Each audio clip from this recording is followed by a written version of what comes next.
I pledge allegiance to the flag of the United States of America and to the republic for which it stands, one nation, under God, indivisible, with liberty and justice for all. I'd like to welcome everybody to the April 9th reorganizational meeting of the Rhinebeck Village Board. This evening we are going to have Justice Kane swear in Justice Sanchez, and then Justice Sanchez will swear in the rest of the village trustees and the mayor. John, really? Judge. Pleased to be able to be here tonight on behalf of the village. And would you state your name, please? I, William Sanchez, And repeat after me. I do solemnly swear I do solemnly swear to uphold the Constitution to uphold the Constitution of the United States of the United States and the Constitution of the State of New York, and the Constitution of the State of New York, and will faithfully discharge and I will faithfully discharge the duties of village justice the duties of village justice according to the best of my ability. according to the best of my ability. Congratulations. Thank you, Judge. Okay. Thank you. All right. Okay. Anybody else want to volunteer to do this? Jimmy, raise your right hand. Really? All right. I state your name. I, James Reardon, Do solemnly swear do solemnly swear to uphold the Constitution of the United States, to uphold the Constitution of the United States, the Constitution of the State of New York, the Constitution of the State of New York, and I will faithfully discharge the duties and I will faithfully discharge the duties of village mayor of village mayor according to the best of my ability. according to the best of my ability. Congratulations, Judge. Thanks, Willie. Good.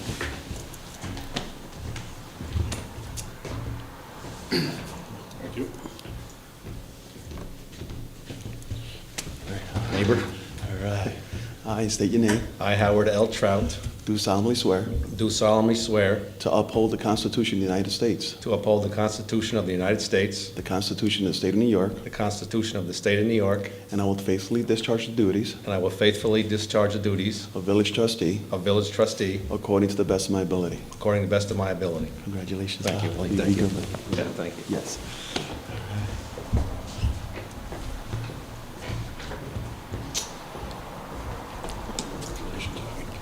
Good. Thank you. All right, raise your hand. I state your name. I, Heinz Sauer, Do solemnly swear do solemnly swear to uphold the Constitution of the United States, to uphold the Constitution of the United States, the Constitution of the State of New York, the Constitution of the State of New York, and I will faithfully discharge the duties and I will faithfully discharge the duties of village trustee of village trustees according to the best of my ability. according to the best of my ability. Congratulations. Shake Thank your you. hand. Thank you. Yes. Looking good. Good, baby. All right. All right. I state your name. I, Heath Tortorella, Do solemnly swear do solemnly swear to uphold the Constitution of the United States, to uphold the Constitution of the United States, the Constitution of the State of New York, the Constitution of the State of New York, and I will faithfully discharge the duties and I will faithfully discharge the duties of village trustee of village trustee according to the best of my ability. according to the best of my ability. Congratulations, my friend. Keep it good. Thank you. All right.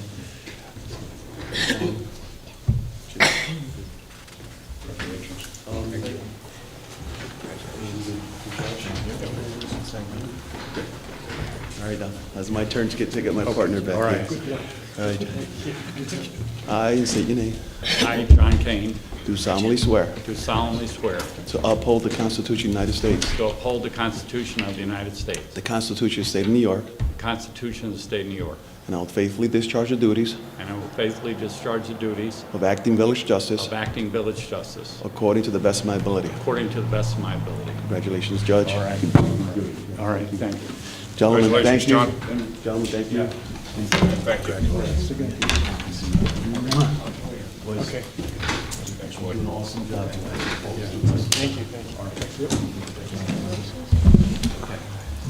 Thank you. Okay, with that done, I am going to call on our county legislator, Joel Tyner, so Joel can make his next meeting. Thank you. If I promise to put it back, can I move it here so I can talk to my... You can put it there. That's where it belongs anyway. Awesomeness. I have handouts.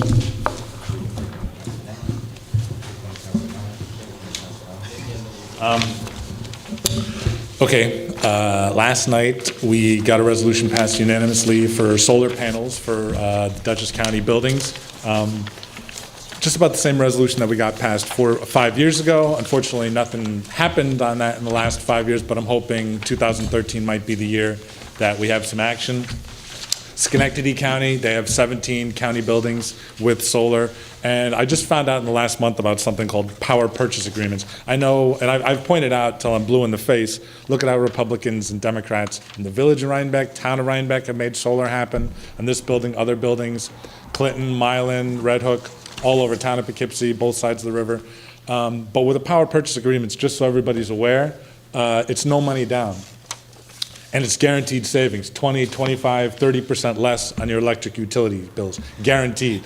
And so we're actually, I live in the town of Clinton, I went to high school in Rhinebeck. We're looking at solar for our property on Browns Pond Road. And there's no excuse not to have solar because it's no money down and guaranteed savings on electric bills. So there's different companies, HudsonSolar.com, Sun City, Monolith. Anyway, I just hopefully 2013 will be the year that we get solar panels on county buildings. I also got about a dozen of my colleagues last night signed on to a letter against the Sutro-Hudson Fortis merger. The public comment deadline has been extended to May 1st.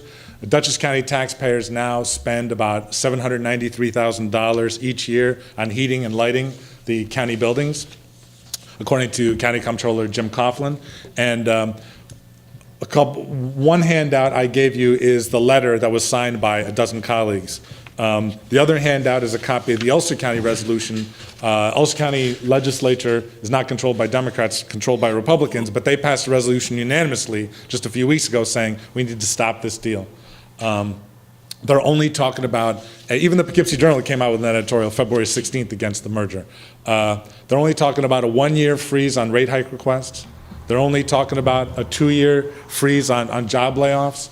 The New York State Public Service Commission staff have said we need $85 million in customer and community benefits. They're only $50 million in customer and community benefits now in the deal. Abitibi is a partner of Fortis. Abitibi has already invoked NAFTA. I mean, Central Hudson is not your local utility anymore. It hasn't been for a while, but imagine, as Kevin Cahill, the assemblyman for Rhinebeck, has pointed out, imagine you're frustrated about a rate hike or job layoffs, or maybe more important than any of that, losing your service, and we can't really complain to Central Hudson or hold Central Hudson accountable anymore because of NAFTA. That's what's going to happen. That's what will happen. That's what's going to happen unless people get active. So you have until May 1st to weigh in. You can email the comments to the acting secretary for the New York State Public Service Commission. It's secretary@dps.ny.gov. That's secretary, T-A-R-Y, at dps.ny.gov.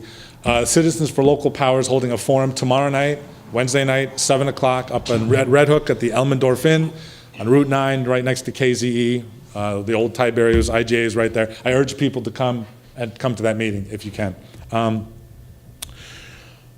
The letter that we got about 12 or 13 of us to sign last night at the county legislature meeting, 4 or 5 Republicans, all the Democrats, Jim Doxey in the county legislature. I'm still kind of wondering, hate to tell tales out of school, where that letter is, because as soon as that letter got to the other half of the room, it magically disappeared. So somebody needs to talk about what's really happening on the 6th floor of the county office building. That's what I've been doing for 10 years. So I'm still a little frustrated that we had so many Republicans and Democrats signing on to that letter, and then it disappeared. So anyway, feel free to contact my colleagues as to why that happened. You've been reading, I don't know why there hasn't been anything in the Poughkeepsie Journal, but a lot of stuff on MidHudsonNews.com and the Daily Freeman about the solid waste management plan for Dutchess County. There'll be, I'm sure, a big article in tomorrow's paper about this. It's already online. If you've read the solid waste management plan for Dutchess County, unfortunately, they are really pushing for trash from other counties to be burned here. That's one thing. Even with the amendments that were added last night, they're leaving the door open for an ash landfill in Dutchess County. They're also calling for an upgraded turbine and for the taxpayers of Dutchess County to share the burden for the cost of that at the county incinerator. If you didn't know, the Poughkeepsie Journal pointed out a few years ago that there's 28 pounds of toxic heavy metals like mercury, arsenic, lead, cadmium that come out of the incinerator smokestack each year, and there's 13 schools within a 3-mile radius. The Dutchess County Environmental Management Council does not usually weigh on issues like this. They did. And the EMC said that the swamp does not address the issue of climate change, the solid waste management plan. There's 3,700 tons of carbon emissions that come out of the county incinerator in Poughkeepsie every year. I'll wrap up. I know you're busy. NYPIRG, a couple years ago, pointed out there's 14 times more mercury that comes out of the incinerators in New York State than the coal power plants. And there's a lot of mercury coming out of the coal power plants.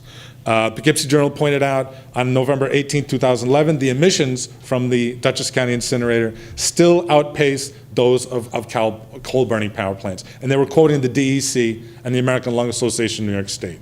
I would also say that a legislator recently pointed out, a Republican legislator, I won't say his name, pointed out that dioxins are still part of the mix as far as the ash. Now, scrubbers were installed in the county incinerator, but there's 50,000 tons of toxic ash, and the EPA has said there's no safe level of exposure to dioxin, okay? And that the level of dioxin now in our environment is at or near levels associated with adverse health effects. Last thing I'll say is, fantabulous movie. It's called The Economics of Happiness. Thanks to Fred Nagel of Rhinebeck. I'm doing a free screening of this film this Saturday, 2 o'clock, right across the way at Rhinebeck Town Hall. Thank you for your patience. I really appreciate it. Congratulations. You guys are a model for different people working together to get things done. I'm at 876-2488. Questions, comments, concerns, complaints.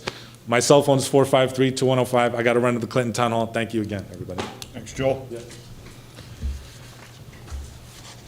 Okay, next item on the agenda, I will read the appointments for our year of 2013-2014. Rhinebeck Village Board regular monthly meeting will be held the second Tuesday of the month at 7 p.m. at 76 East Market Street, Village Hall. The official depository is M&T Bank. The official newspapers are the Daily Freeman, the Poughkeepsie Journal, and the Hudson Valley News. Mayor is James Reardon. Deputy Mayor is Trustee Howard Trout. Clerk Treasurer is Lisa Biscardi. Deputy Clerk Patricia Kuhn. Assistant Clerk Christina Deneau. Attorney McCabe and Mack. Village Justice elected William Sanchez. Acting Village Justice John Kane. Court Clerk Patricia Jackalone. Water Department Liaison Heinz Sauer. Chief Water Plant Operator Tom Walbank. Wastewater Department Liaison Trustee Brant Nuniker. Chief Wastewater Plant Operator is Anthony Gasparini. Water Sewer Clerk Patricia Kuhn. Planning Zoning Liaison is going to be a shared responsibility this year between myself, James Reardon, and Trustee Nuniker and Trustee Tortorella. Meeting attendance will be split between the three of us according to schedules. Zoning Enforcement Officer is Bob Fennell. Building Inspector Gary Keeler. Planning Board for a 5-year term, David Miller. Zoning Board for a 5-year term, Rachel Cavell. We do have a vacancy on the Zoning Board now, as we have received a resignation from Carol Meldrum, as she will be spending much time at our other home down south. So we do have an opening. If anybody's interested, they can submit a letter of interest and leave it with Lisa at the village clerk's office. Planning and Zoning Clerk is Karen McFarland. Street, Parks, Garbage, and Recycling Liaison is Deputy Mayor Howard Trout. Street Department Foreman Michael Wolf. Police, Justice Court, and Village Hall Liaison, Mayor James Reardon. Fire Department Liaison, Trustee Heath Tortorella. Rhinebeck Fire Chief is Rick Dorer. Police Department In-House Sergeant, Peter Dunn. Dog Control Officer, Roger Newkirk. The Village Historian is the Rhinebeck Historical Society. Assessors are the Town of Rhinebeck Assessors. Tax Collector is Lisa Biscardi. Assistant Tax Collectors are Patricia Kuhn and Christina Deneau. Panda Board Representative is David Miller. Panda Board Liaison is Trustee Brant Nuniker. Tree Committee Liaison, Trustee Howard Trout. Finance and Controls Committee, Trustee Brant Nuniker. Thompson-Mazzarella Park Committee is Trustee Howard Trout and Robert Ellsworth. Website Liaison, Mayor James Reardon. Registrar of Vital Statistics is John, Town Clerk. His last name escapes me. Gautier, The Town Clerk. Gautier. Thank you, Heinz. Deputy Registrar of Vital Statistics, Deputy Clerk, Town Clerk Joan Winnie. The Village Engineer is Erdman and Anthony. And those are the appointments for 2013-2014. Next item on the agenda is the Rhinebeck Commons Road dedication. Lisa, you got a resolution there? We have a resolution on that? No, Rich didn't send us one. All right, Rhinebeck Commons is a 7-lot subdivision that is up adjacent to the north side of the Village Green. That project went and was vetted before the planning board. The road has been installed, has been accepted by the village engineer and the highway department foreman.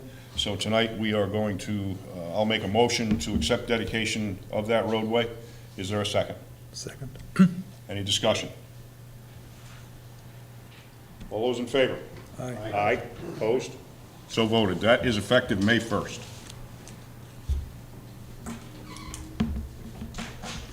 Next item on the agenda, Northern Dutchess Hospital Pilot Program. Gentlemen, who wants to kick it off?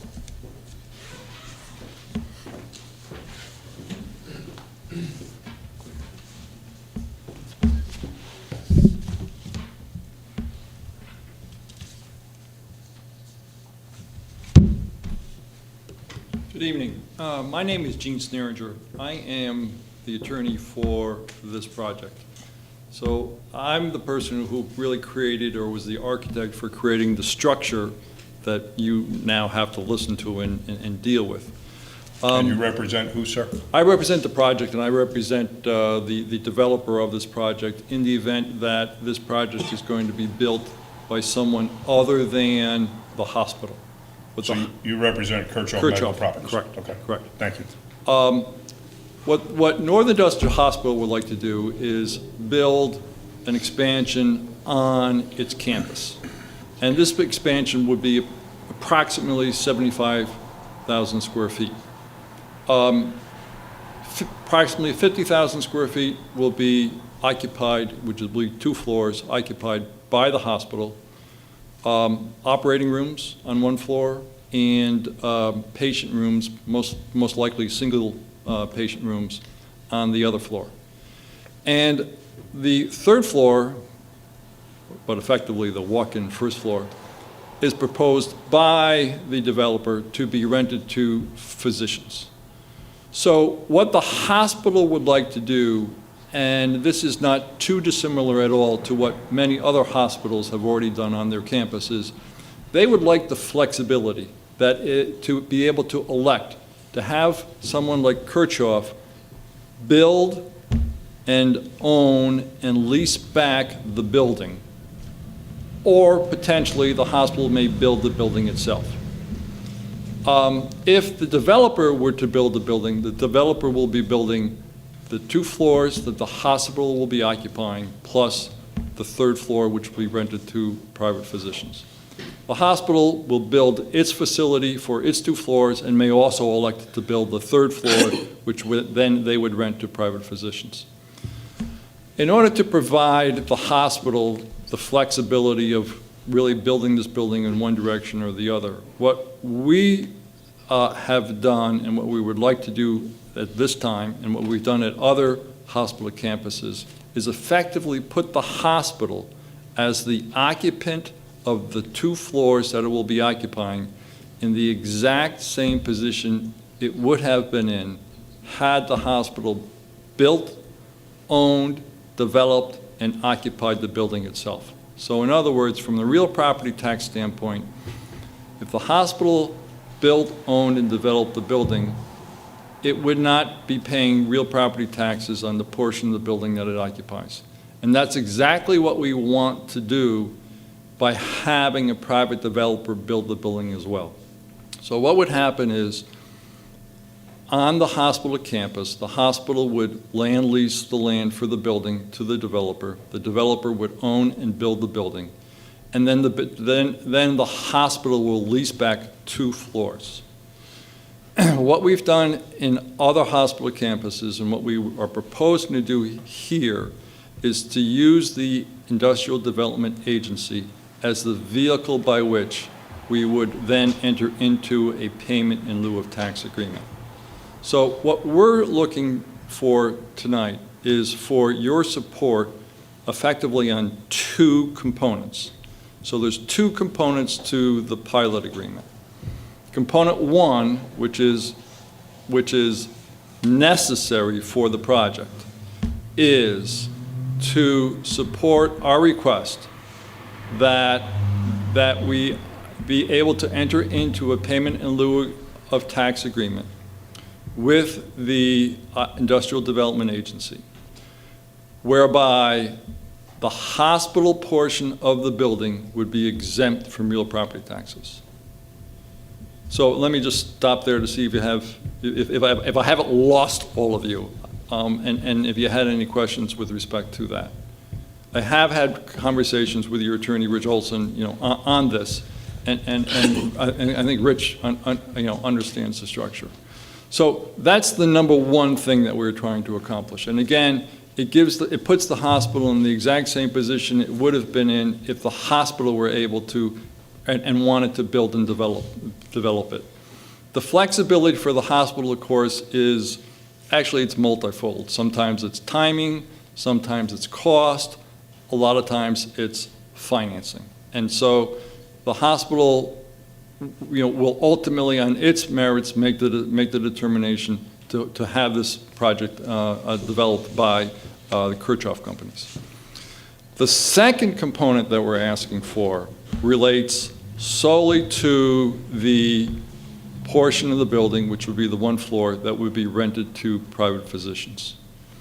And so the second item of support we're asking for is for what's frequently referred to as a pilot deviation to provide for real property tax incentives so that the hospital was able to attract new, young talent to the area and to the hospital facility for physicians to come in, rent the space, and obviously be physicians supporting the community and supporting Northern Dutchess Hospital. So with respect to that, what we had proposed was a real property tax exemption for 7 years, and then automatically after that, the taxes would be kick in, so that it would be regular taxes for the portion of the building that the physicians occupy. And so that component would be the deviation that we would ask you to support with respect to that. Any questions? And how do you feel about the what is it, the anti-pirating part of the IDAs? I mean, because you're not going to be drawing physicians from Montreal and Toronto and things like that. So are you going to be attracting practices from Dutchess and Ulster County? Well, the IDA at the point in time that we then get the inducement and the ultimate resolutions with the IDA will be asking those very questions. At this point in time, obviously the hospital has a vested interest in the project, and obviously the hospital will be occupying those two buildings. I'm not asking. But at this point in time, it's a little bit premature with respect to what physicians groups will also be going into the building. So unfortunately, I cannot give you a list, but the hospital, will have various groups that it would like to see come into the building and support the building. And your point is correct. The IDA will be asking the questions with respect to anti-pirating, so that if you're stealing, if there's a group that's expressing an interest, and depending upon where they are coming from, they may or may not be able to get those benefits associated with coming in from the IDA. Did I understand you say when you started that the Kirchhoff may be the developer? Well, the hospital has expressed its interest with Kirchhoff companies to develop this building, and for the flexibility and the opportunity for Kirchhoff to own it and lease it back to the hospital, the 2 floors. What ultimately happens with respect to your support or lack of support will determine whether that in fact can be done, because the support with respect to the real property taxes that we're asking for all flows through to the benefit of the occupants. The real property tax exemption for the hospital is the hospital's real property tax exemption. Again, as I said, it puts the hospital in the exact same position it would have been in if it built it. What Kirchhoff companies are doing here is they're proposing to enhance the project, have this additional third floor associated with the project, attract some additional physicians to the campus, and ultimately add some real property tax revenue to the village, to the county, to the school, from what otherwise would be, a property tax exempt portion of the campus. Potentially another proposal? No. The only other proposal would be if the hospital were to develop the project itself. That's the only other proposal. So what's the difference between the first proposal of about a month ago and the proposal tonight? That's what I'm thinking. No, with respect to what the support that we're asking for, this is the same thing that we've been discussing. There are two components to it. There's the component about supporting the hospital, and then there's the component with respect to the deviation on the private physician space. Pete, you going to ask any questions? No. Not at the moment. A little new at it? Can I just ask one more question along the same lines as Brant? With the IDA, do they require that you gain jobs? Like he's saying, are you going to bring in jobs from wherever? But what if there's a local physician that wants to move in downstairs? Do you have to say no? We don't have to say no. A lot of it will depend upon what, with respect to pirating. A lot of what happens with respect to pirating depends upon whether whether the physician group has the ability to stay where it is, or the reasons why they need to locate elsewhere, such as some certain expansions. The other projects which this is extremely similar to in this area would be St. Francis and Putnam hospitals did their expansions this very same way. Am I allowed to? I'm Dave Ping. I'm Dave Ping with HealthQuest, and just He doesn't have an exclusive. Just wanted to address part of the issue about the physicians and where they're going to come from. We've done an analysis with an outside firm. We're required to do that every couple of years to see what the physician needs in the community are. And in the Northern Dutchess service area, the study that was completed last summer, last June or July, indicated that we had a shortage of physicians. About 15 physicians were going to be needed in our community. And there was an oncologist. Right now, there's no full-time oncologist in Rhinebeck. The nearest oncologist is either across the river in Kingston or down in Poughkeepsie. There is not a full-time pulmonologist here in Rhinebeck. Dr. Garino comes over from Kingston a day every other week or so. There isn't, you've got a couple of family practice general internal medicine docs that are will age out of there, and retire at some point in the near term. And so the biggest chunk of that, chunk being the technical term, is the primary care physicians that are going to be needed. And there's a shortage of about 10 primary care physicians in the Northern Dutchess service area. Our hope is that we'll be able to attract new physicians to come into that building or to come into some of the practice. So for instance, right now, Dr. Kemp and Dr. Abbas, their practice is full. We'd like to be able to put 2 more physicians in that practice. There isn't space in that building to be able to put any more physicians in that practice. We'd like to recruit new physicians from outside of the community to come here and practice with them. So that's the intent of what we're trying to accomplish. Will there be some physicians that are going to be in the community that are in that building? Probably there will be, because they want to grow and expand, but they can't expand in their existing location. So they'd move here and then add additional physicians on top of that. And then they backfill the spaces where they came out of with other physicians in the community. The last time you were here, not you, but people from Kirchhoff, I believe, they said that the only way this is a feasible project if you get a if you don't pay taxes for the first 7 years. Is that still true? Sure. So the only way this project, Joe. I'm Joe Kirchhoff, how are you? Yeah.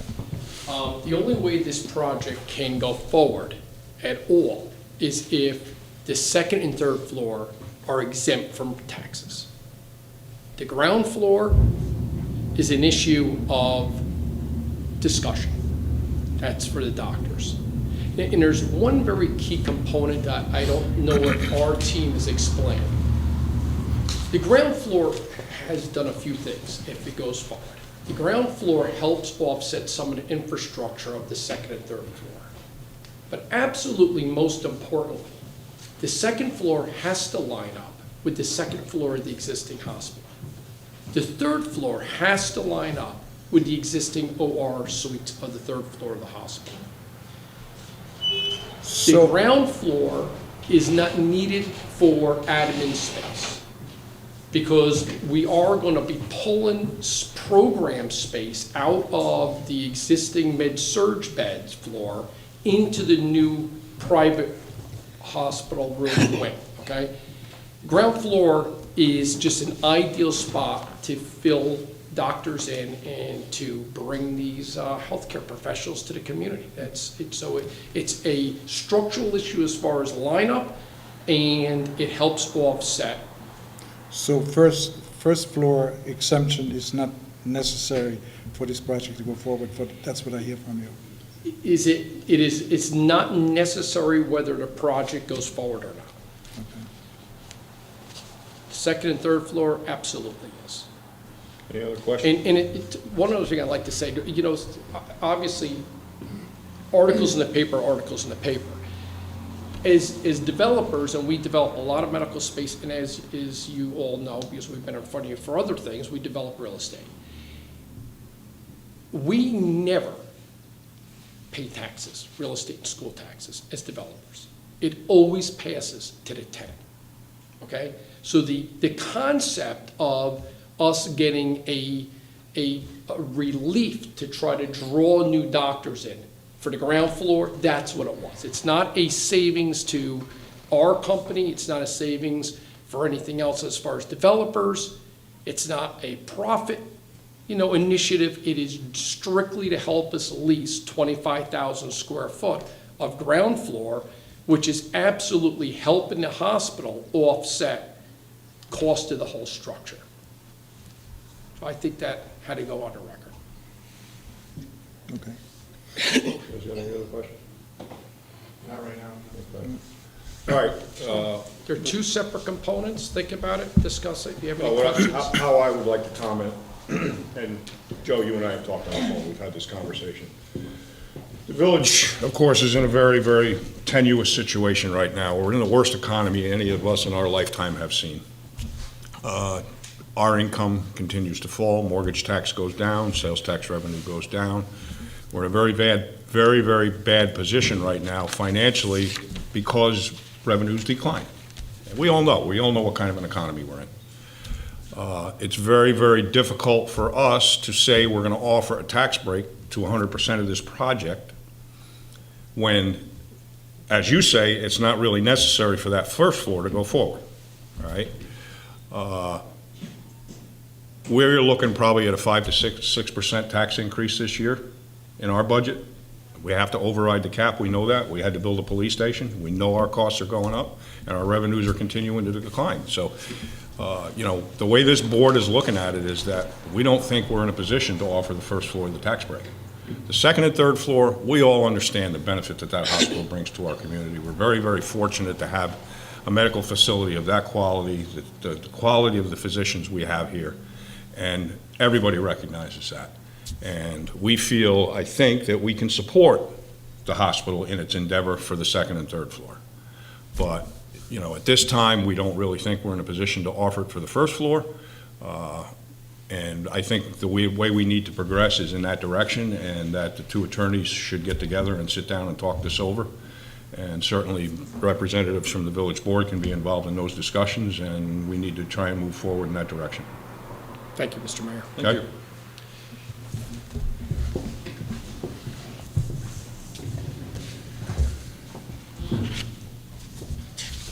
Okay, next item on the agenda, department reports. Wastewater, Brant? Slow month, we had 3.9 million gallons of wastewater treated, 80,600 gallons of sludge processed, 11,637 pounds of sludge processed, 21.7 cubic yards of sludge processed. The sludge press is going to be delivered on May 22nd, so the sludge press project would begin about 2 weeks after that.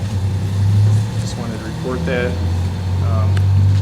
I mistakenly said earlier that we had ordered the sludge press, but I didn't get the correct information. They had wanted to get the shop drawings approved and everything before they ordered it. So it's been ordered, it's going to get in, scheduled to get in May 22nd. Second week in May, we're going to try to replace the underground storage tank with an above-ground storage tank. Ira Conklin is going to conduct the work, so we're going to try to get them out before the other project starts. And that's basically all I have to report right now. So. Okay, thank you. Water Department, Heinz? We treated 10,390,000 gallons last month. As I previously described, we need to paint the pipes in the pipe gallery at the water plant. There's much corrosion in this area that needs to be treated. There has been no major painting in a number of decades in this facility. To facilitate the painting here, I asked the village engineer and the village attorney to prepare a bid package. That package needs to be published and available to the clerk by the 16th. And conversations with Rich, our attorney here, says the village board can authorize the proceeding pending Rich's final review of the bid documents, which he will do in the next day or so. So I want to offer a motion here to go out for bid for painting the pipe gallery, the walls and floor, and the selected pipes in the low lift station. A bid advertisement to the village clerk is going to be done by April 11th, which is on Thursday, and copies of the documents will be available from her by the 16th. So I place a motion to go out for bids on the paint Sure, second. job. Second. Any discussion? All those in favor? Aye. Aye. Opposed? So voted. Water distribution system. South Parsonage main trunk line relocation is essentially completed. I had called to Wendy Kuhn today, and they plan next Tuesday that's on the 16th, to work blacktop and the concrete and clean up the area. I think they're also going to put soil on there and grass seed. We repaired a 6-inch broken water main line at 47 Violet Place last month, which caused also grief with two shut-off valves that broke while we tried to turn them off to replace the 6-inch line, and that was completed. We replaced, in the same area, we had a 1895 fire hydrant that we needed to replace. They were right next to the water lines, and we did that as well. We had another broken water main near 77 Livingston Street. For the continuous project to replace about 30 fire hydrants, of which we have replaced 2 so far, and 8 more this year, we just received 9 fire hydrants for our replacement plan. They are stored in the facility. One other thing I'd like to mention is that we put a water meter in the town highway department. So It's all that's completed? all completed, yeah. Okay, good. That's for today. All right, thank you. Fire Department, I do not have a report this month. Rick did not forward it along to me. We do have one new member to vote in. This is from Vice President of Rhinebeck Fire Department, Ken Scattergood. John McGuire is joining the Rhinebeck Fire Company as a firefighter, so I would make a motion to approve John McGuire as a firefighter. Is there a second? Second. Any discussion? All those in favor? Aye. Aye. Aye. Opposed? So voted. Street Department, Howie? Okay, tree trimming over the sidewalks and roadside was completed this week. Mike had received a call about a potential bad tree at 16 Livingston Street, and he decided to take it down. It was taken down. The tree top was rotten and a threat to pedestrians and cars. Mike has called 3 tree companies for bids for future tree work, and I'll get back to you on that. We haven't received the bids back yet.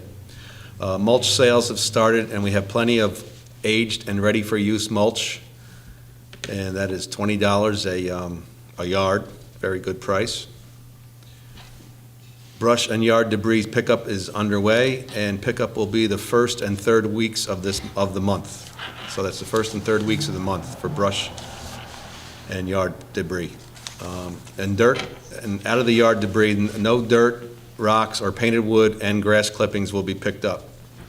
So please do not try to stick them in with the other yard debris. Road repair was done with cold patching on the potholes.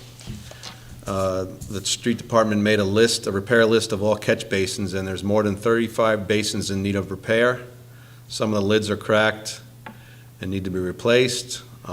Other basins are too low and need to be raised for blacktopping. See me about that, all right? Yep.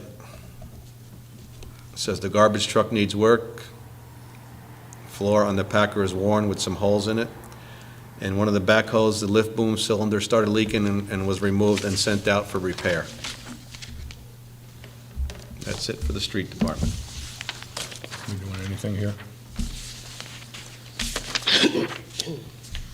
Oh, these are 2 of the, You're gonna get one more bid, right? yeah, these are 2 of the bids. All right, we're still waiting. Yeah. What about this overhead door? Was this a fire issue, or was it fire department? No. This thing with the septic, we're already good on that, right? Right, Yeah. right. We have a quote from again, we're trying to get 3 quotes for overhead Oh, doors yeah, that's right. on the We back have of the one. firehouse here.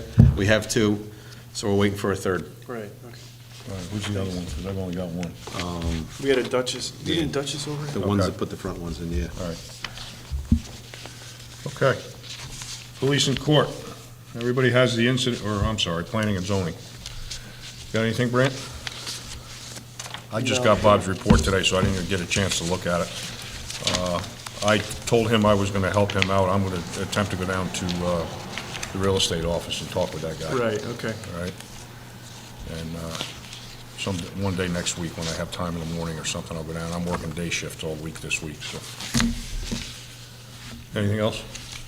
No, No? I was gonna Okay. mention that Senate Assembly bill, but I won't. Okay, police and court. Everybody has the incident report. Does anybody have any questions? If you do, you can ask Pete. He's right there. Pete, you got anything for us? No, I don't. Okay. All right. Wayne? What do you got for us, bud? Good news.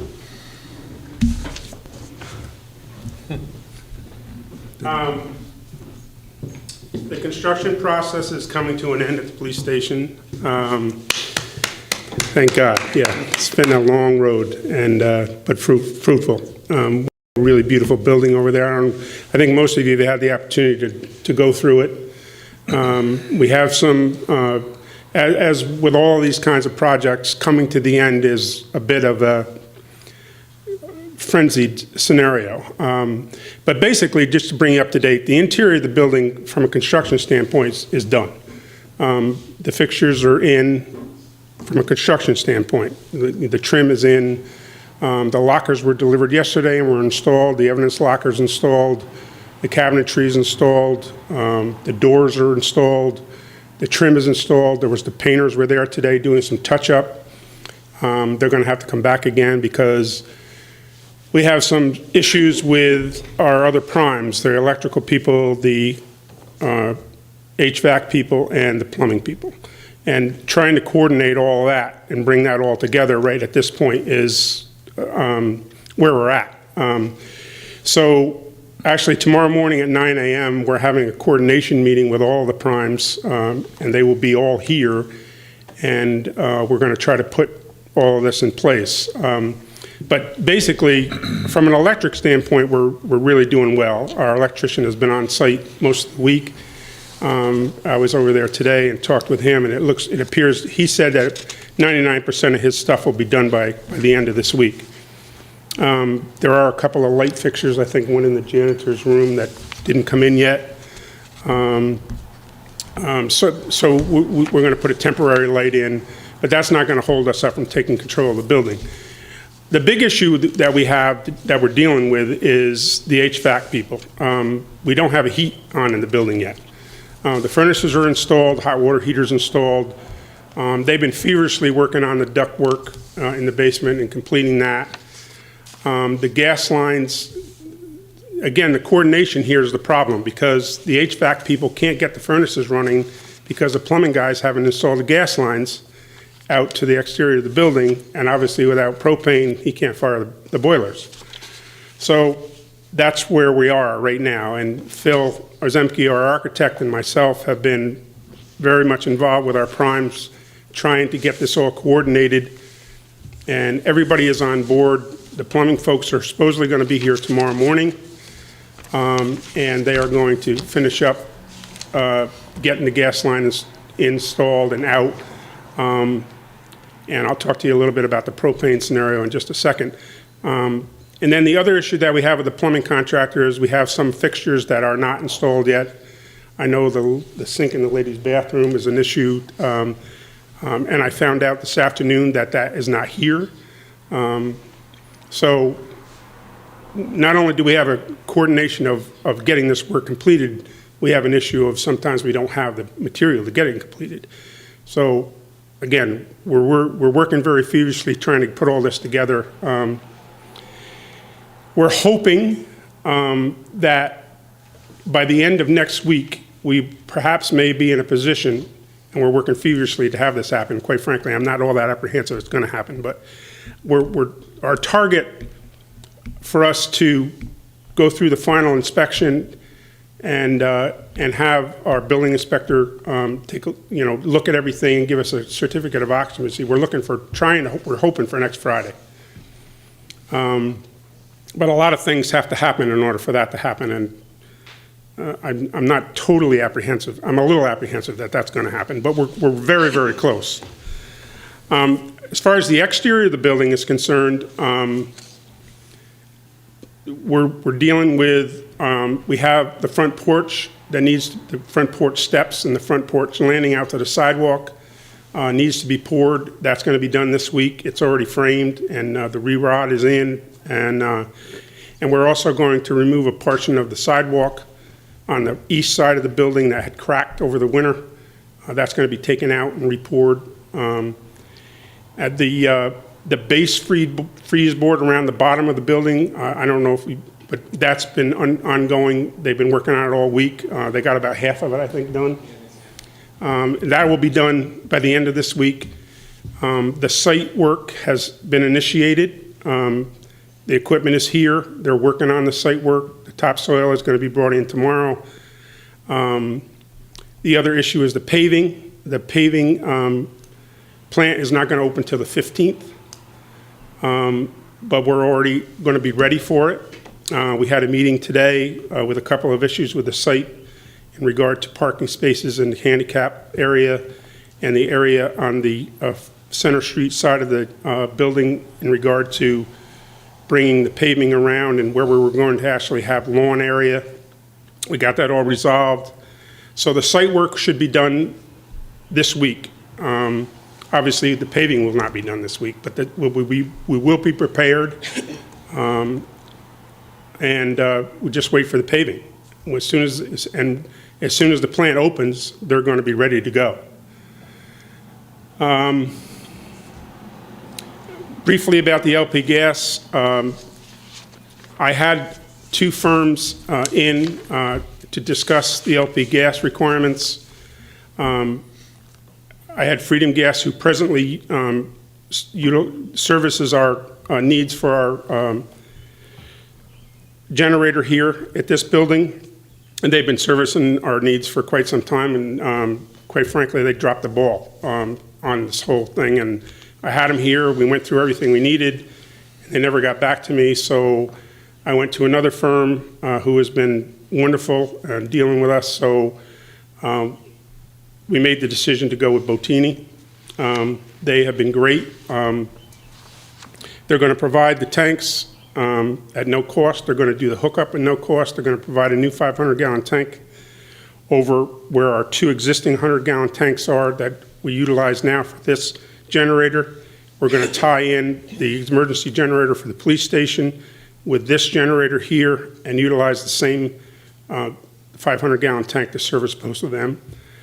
And they're going to put that in at no charge too, and do all the hookup. The generator, as you well know, is on order. It's not here yet. But again, that is not going to prohibit us from actually moving in. I know Peter can give you a little bit more information. He's already started to plan the move process, which is going to be substantial. And then the other issue is once we have got the heat on and everything is cleaned up inside, then we have to bring the security folks in to finish up getting all the fixtures. Everything's wired, but they have to just put in the finishing touches on all the security stuff, the phone people, and then NICOMCO has to come in and hook up the tower. So in essence, we're really in a good position, but trying to get all this stuff to come together, coordination of all these people, it's a kind of a monumental task. But Phil's been doing a great job. You're the man for the job. We've been here almost every single day. It's a lot of times for a lot of hours. But we're on it. We're pushing hard. And quite frankly, I think realistically, we're probably looking at somewhere in and around the 26th, 27th, where we're actually going to probably take control of this building. And I think that's somewhat realistic. Well, I want to personally thank you for doing this job, because if you wouldn't have done it, that's what I would have ended up with after I took your job. It's my pleasure. So, nice job. Well, Brant deserves a lot of credit too, because he was very instrumental in getting this whole thing started and did a huge amount of work, and he's been very helpful to me through this whole process. And but it's been rewarding, and we're going to have a really wonderful facility when we're done with this thing. I think we really did a good job planning it. I don't know if you folks have heard, but I have heard an incredible amount of great comments from the public. The building looks great. Everybody's happy. The neighbors are happy. So I think we did a good job. Hope they're happy when they get their tax. Yeah, well, that's the other issue. So has anybody got any questions? I don't know if anybody's available tomorrow morning at 9 o'clock, but this should be a fairly interesting meeting. Yeah, I'm going to come. I'm working, sorry. Okay. So we'll... Are we going to have any ground left for a little tree, like a little shrub? Yeah, that's funny that you asked that, because we had a little site issue today, and I had spoken to the mayor about it last evening, because I just wanted a little bit of input before. But basically, if you're looking at the building face on towards Center Street, on the right-hand corner, you really wouldn't even realize this until you went out and looked at it, but the sidewalk actually stops before the driveway comes out. So when we started the site work and we were trying to figure out what we were going to do there, the first thing, of course, our general contractor wanted to do was, extend the sidewalk, which meant obviously considerable more amount of money. So Phil and I went there today and we talked about it. And the plan that we came up with, we're actually going to have probably about a 12 by 18 section of lawn right at that corner, and we're actually going to curve the paving where the last, it's kind of hard to explain, but at the end of the paved parking area, there's a handicap spot, and then there was a striped area so people can get in and out of the car, obviously, to enhance the handicap parking. So we decided to leave that lawn area alone, and we just curved around and met our existing sidewalk. So we're going to have an area there, and we talked today about, I mean, we really don't, at this point, we don't have a sign. You know, we obviously going to have some type of signage. And I thought perhaps that would be a great area to put a post and a hanging sign, you know, not anything substantial, but we need to obviously direct the public that this is our police station. Pete and I had talked a little bit about it. I'll share some thoughts with you. Yeah, and it's a nice area where we could have some shrubbery and around the sign post and make it look nice. So I think it's going to really good. It's going to be real aesthetically pleasing in the front of the building. We have a tree planting on April 20th. You want us to stop by and put a tree there for you? No, I don't think that's a good area for a tree. Oh, okay. Sightline issues. Yeah. But thank you anyway for the offer. Okay, you're welcome. The other, I just briefly want to tell you, the handicap scenario, because we have a sidewalk that actually comes along that side of the building, on the north side of the building, that sidewalk extends all the way across there, and the handicap parking, we have to have signage there. So the choice was to put a sign in the sidewalk, because the sidewalk is going to butt the paved area, which quite frankly I didn't think was a good idea. So the sign is actually going to be, the handicap sign for that parking space is going to be on the building. It was really the only smart thing to do. If we put a sign in the sidewalk, people will be running into it, knocking it over. And but I mean, that's it's not a big deal, but just to mention it to you. Anybody got any questions? Thanks, Wayne. My pleasure. Good job. Thank you, Wayne. Thanks. Thanks. Okay, next item is dog report. This is the dog report for the month of February. No dog pickups for the month of February. Complaint calls about barking dogs and running dogs at large. There were a few. He handed out some warnings. There were no charges made. Some dogs were lost, but the pets were found their way home with the help of some good neighbors and friends. Rhinebeck Police Department is a great backup to me as well. They have always been there for me. Roger Newkirk. Next item is Tree Commission. Howie, what do you got? Okay, I sent everybody the minutes of the tree meeting we had, and I have a synopsis that Cecily had sent out Monday. I also sent that to you, just kind of highlights the points of the tree minutes here. Most important thing is we're having a tree planting on Saturday, April 20th. We're looking for volunteers. We're going to plant 23 trees. The meeting point is going to be at the cemetery, as we're going to be planting 10 trees at the cemetery along Route 9, up on the top of the wall there. So if anybody's interested in coming to help us out, they can park at the Legion Park and walk up to the cemetery. No experience is necessary. Volunteers should bring a shovel and dress for the weather. Because of this planning, Rhinebeck Village's Arbor Day is going to be set for April 20th. It's usually April 26th in New York State, so I have a proclamation for Mayor Reardon to read and sign. This is a requirement for Tree City, which we maintain every year. We've been maintaining for I think it's 3 years now, Tree City status. We have a resignation. Jason Heimink has resigned due to his schedule and his inability to make the meeting, so we have an opening on the Tree Commission, village resident.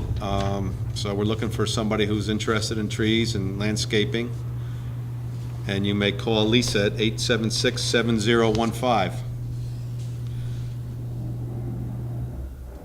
The Tree Commission is working to prune around the village, and it's important for the young trees to get a good start. We had one request that a tree be removed at 17 Manor, and the Tree Commission recommends against this tree removal because the tree is very healthy.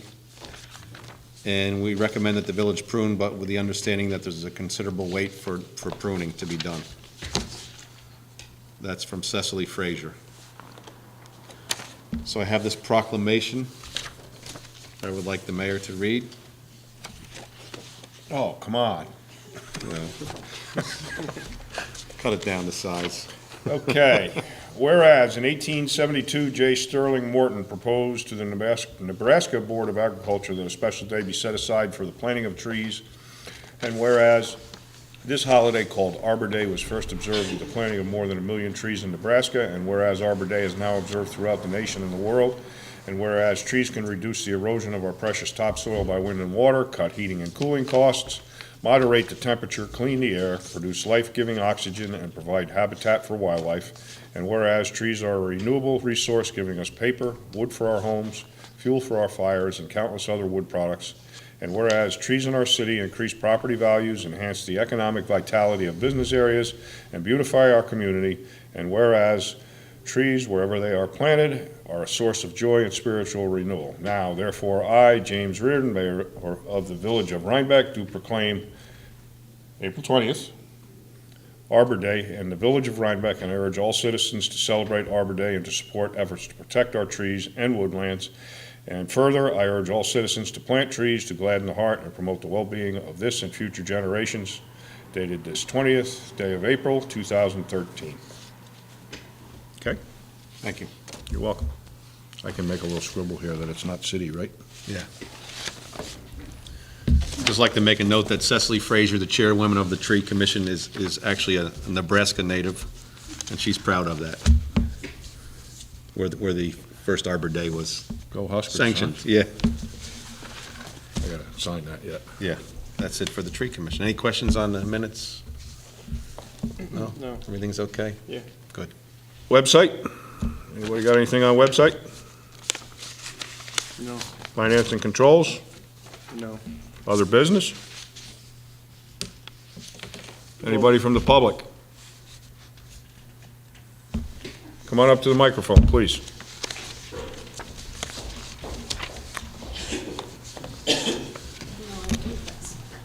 My name's Nina Lynch. I live up in the woods, in the woods condominium. Oh, you don't live in the woods.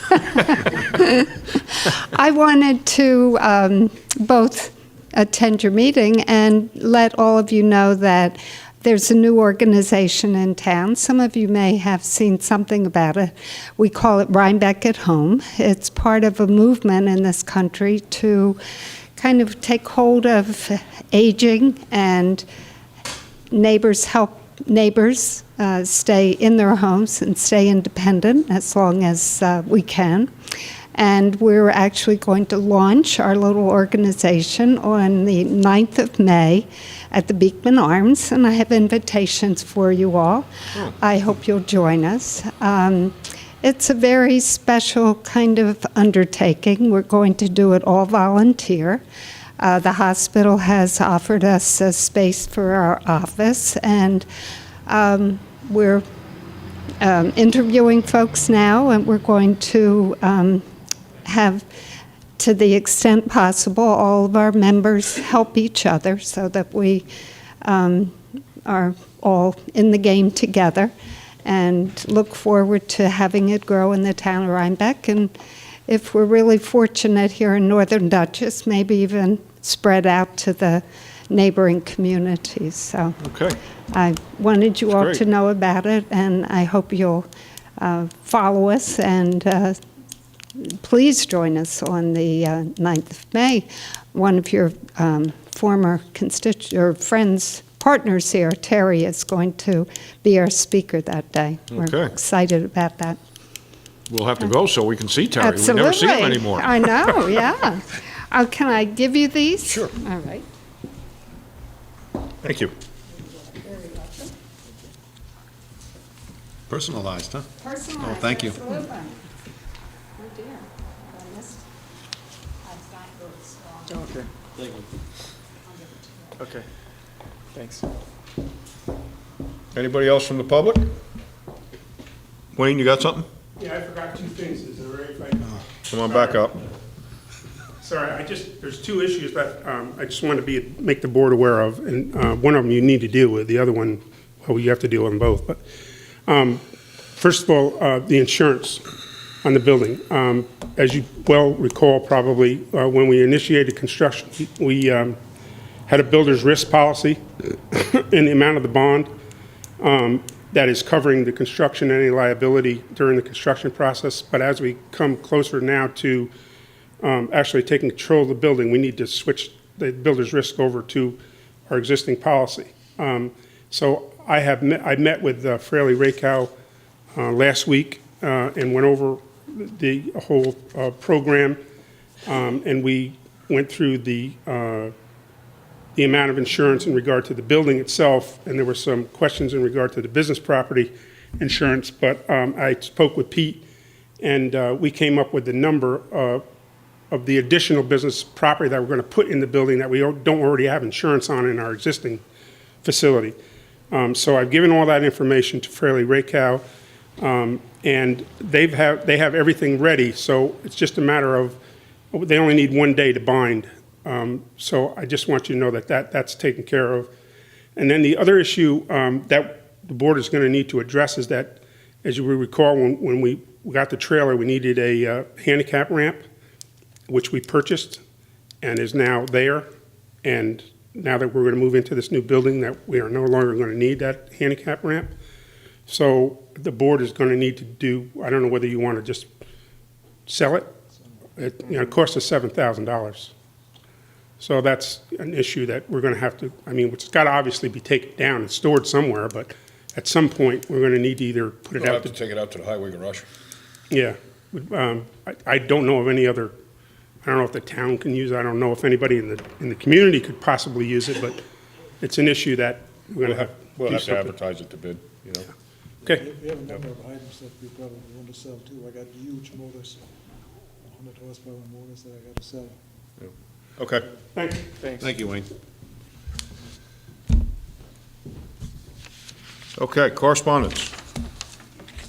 As I had mentioned earlier, we received a letter of resignation from Carol Meldrum from the zoning board. So there is an opening for that. If anybody's interested in volunteering, please drop off a letter of interest to Lisa in the village clerk's office. And we received a letter from the Varsity Swim Team Booster Club. And dear village board members, Rhinebeck High School Varsity Swim Team Booster Club would like to request the use of 2 of the village streets for their first annual coin drop fund drive to get some much-needed funding behind this new athletic team. Our event is scheduled for October 19th and 20th. We will have the drop locations on Route 9 in front of M&T Bank, as well as on East Market Street in front of the municipal parking lot. The event will run from 9 a.m. to 3 p.m. each day. Did you check the calendar, Lisa? It's open. It's open? Okay. I'll just verify with Pete. So contingent upon Pete's approval, we'll check the schedule and see if it's okay. You guys fine with it? Yeah, if it doesn't conflict with the other. I need a motion to approve. It's another coin drop here. I need a motion to I approve. make a motion to approve the coin drop. Is there a second? Second. All those in favor? Aye. Aye. Opposed? So voted. My only question is where we're gonna be as far as that half marathon. That's what I was- usually right around that time, Yeah. so I'm gonna have to check that. Half marathon or sheep and wool.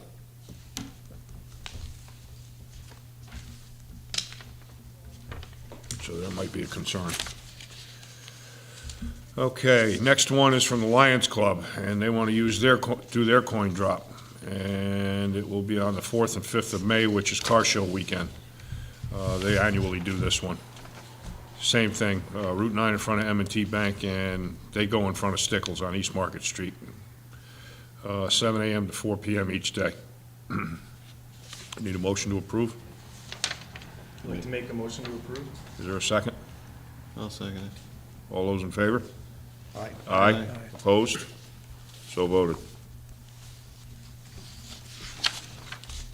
Calendar's gonna fill up quick. Okay, Chamber of Commerce for sidewalk sale. They're not gonna do one in May? Yes, that's one in May behind it. Oh, they got August 1st? Yeah. Okay. All right, Chamber of Commerce sidewalk sales, 2 of them, May 17th through 19th, and August 16th through 18th. Need a motion to approve.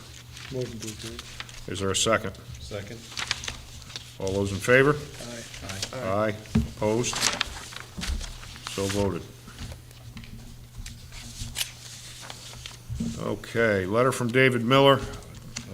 David Miller wants to be the Panda representative, and we had already put him in the appointments, so that's all taken care of.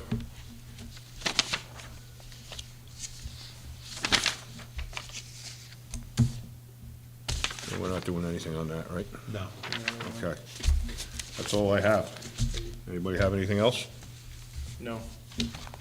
So something Okay. you have to do. Water and sewer adjustments, Heinz? Can't talk to them this week. You Have what? to wait. I can't talk to them today. Have to wait till Friday. Okay. All right. And vouchers are downstairs to be signed, and I need a motion to adjourn, please. Motion to adjourn? Second? Second. All those in favor? Aye. Aye. Opposed? So voted. Wow. I 20 thought- after 8. I thought this was going to be.